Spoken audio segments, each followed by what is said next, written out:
conheci pessoas na minha trajetória cristã que eles vinham buscar Deus por um problema. Eu acompanhei um jovem uma vez, 20 anos atrás, um jovem que a esposa dele, estavam noivos na realidade, ela separou dele e ela não queria mais saber dele. Ele foi para a igreja.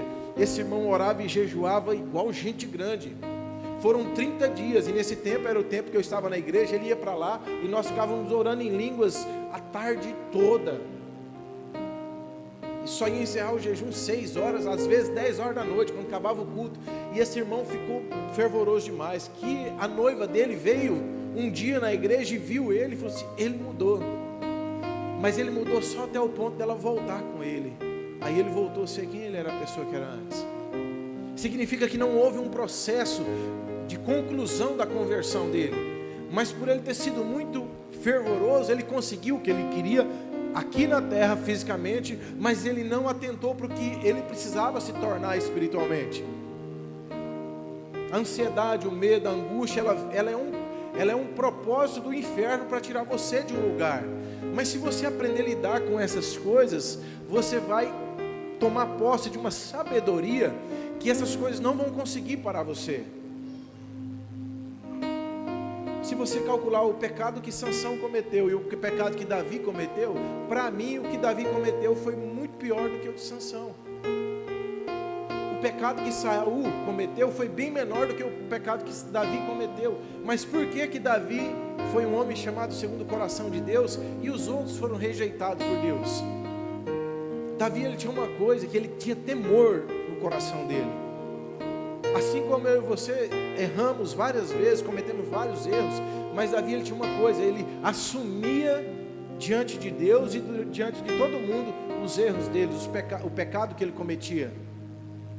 E é esse um caráter de um homem e de uma mulher que busca a face de Deus. A gente precisa aprender essas coisas pequenas, porque você não foi chamado para a terra só por vir, você foi predestinado. Romanos 8 diz que nós somos predestinados. Então nós precisamos entender o que significa esse propósito, para que a gente faça valer a pena todos os dias. Senão a gente vai ser um povo que vem na igreja no domingo, traz uma oferta, quando precisa de oração liga pedindo, e a gente vai embora daqui. E qual é o legado que nós vamos deixar? Mas entenda uma coisa, sempre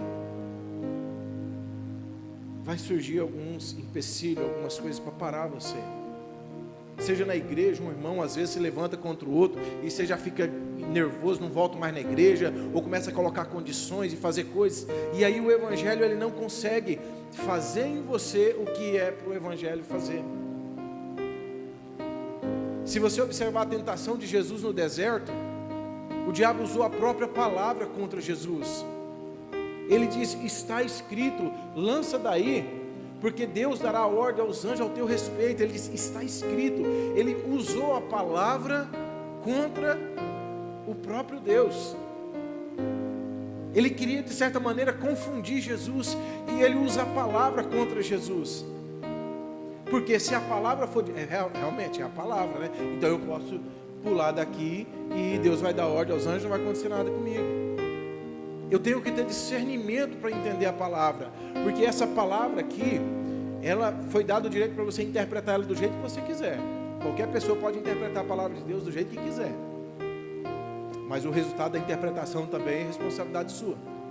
Por isso que eu preciso do Espírito Santo, para que eu possa ter a palavra revelada em mim, e quando a palavra for revelada em mim, eu vou ter sucesso.